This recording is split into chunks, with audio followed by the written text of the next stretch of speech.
Hello there, and welcome to my channel, Novice Modelling in the Midlife Crisis. My name is Andy, and today we're doing What's in the Box kit review, number 275. So at the end of this video, somewhere around about here, there will be a link to the other 275 reviews that we've done. So we've only got about another 500 to go because I've got a crazy stash of kits. Today I thought we'd do this rather interesting, odd and weird looking Hobby Boss Skoda PA-2 Turtle, which is kit number 83888. 83888, yeah, and this was a new tool from 2016, and you can currently pick these up new on eBay for around about 26 to 30 pounds, so it's a fair price, I suppose. There is also a tack-on version of this as well, produced in 2015. Can't find any of them on eBay, so maybe it's out of production now. So a couple of options for you there. As per usual, we're going to have a look at the parts. We'll have a look at the instructions, and I found an interesting article on online, so I'll just read that out for you, because I'm sure there's a lot of people out here that aren't particularly aware of this one, and you should be, because it's cool and it's kind of big. This is something that I've realised. I mean, I've put the two parts of the vehicle together, and it's actually bigger than a Panzer III. So, you know, it's pretty cool, I think, anyway, and it does look like a turtle. So anyway, let's have a look at these parts first. And as we can see, we've got the main hull here. It's not a turreted vehicle as such. It's got a commander's cupola with 4 machine gun ports in it. And interestingly, it has a front and a rear driver. So this is the sort of viewing arrangement for the drivers, I believe. And there's one at the front, and it can go that way, or it can go that way. I mean, I kind of figured this out because it's actually got headlights at both ends, which is kind of weird. I don't know if it went the same speed in forwards and reverse. I kind of doubt it. But, yeah, it's kind of weird and kind of odd. But anyway, yeah. So let's have a look at this. And as we can see, we've got a whole load of big chunky rivets on this. Whole load of detail. Some sort of armour strapping. Guessing they could be viewports there, I'm not exactly certain. These are where the guns pop out, as I've said.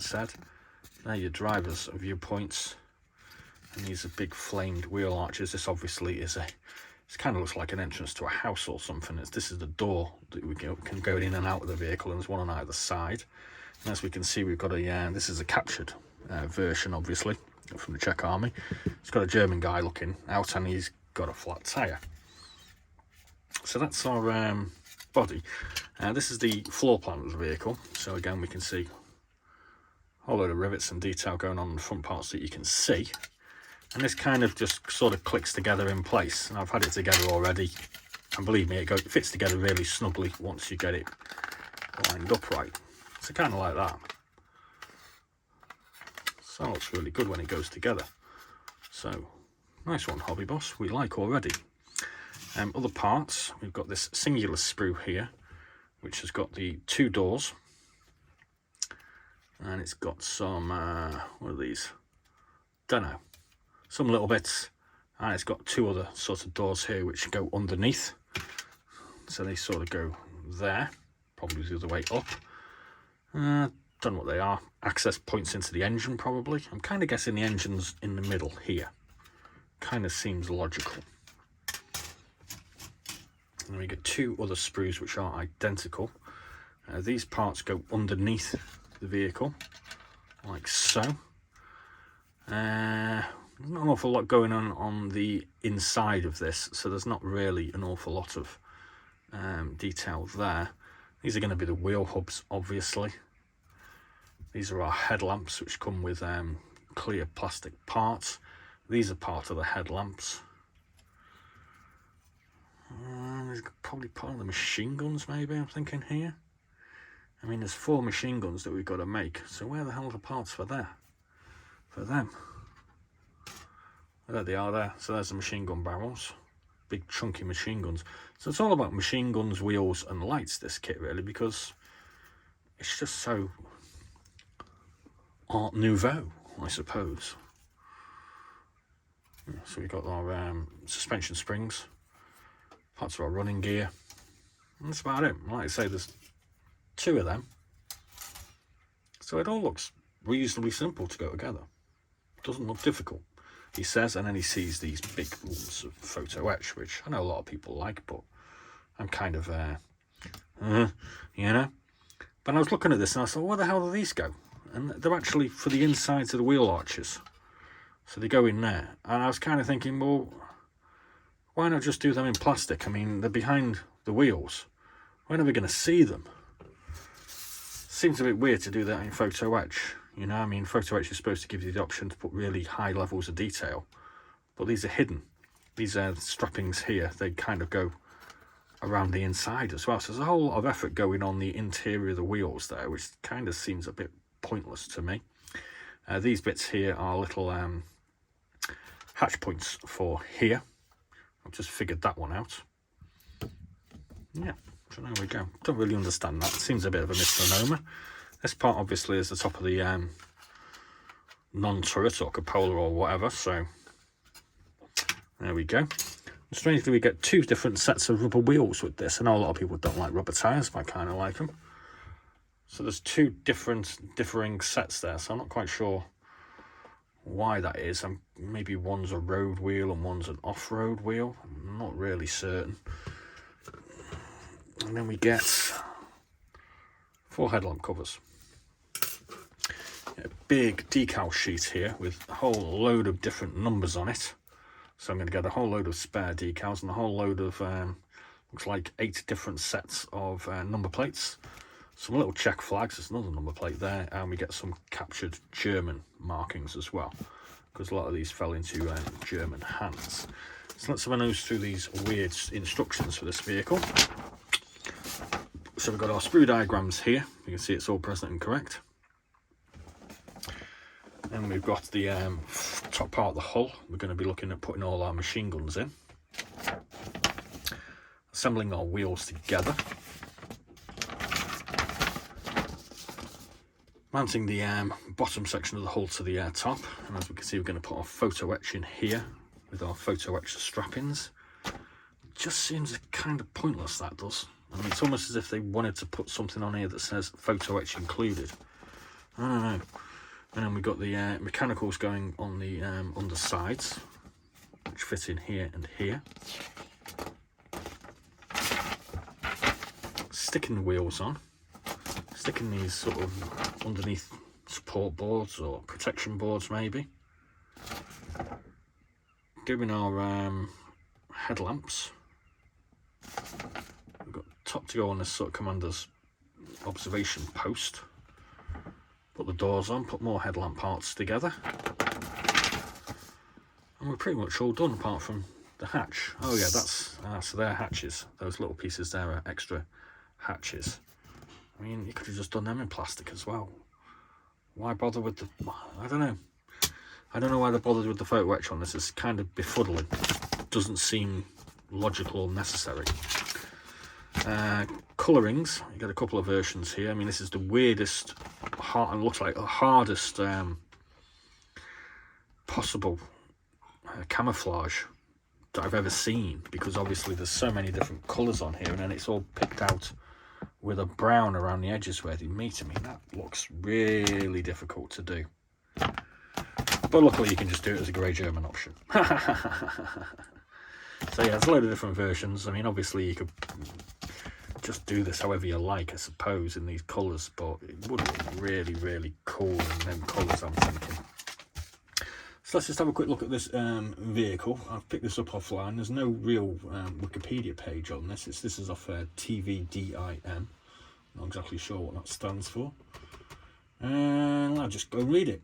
The newly formed Czech army, born after independence from Austria-Hungary before the end of the First World War 1914-18, moved quickly to build up stocks which allowed local industry to flourish between the 2 world wars.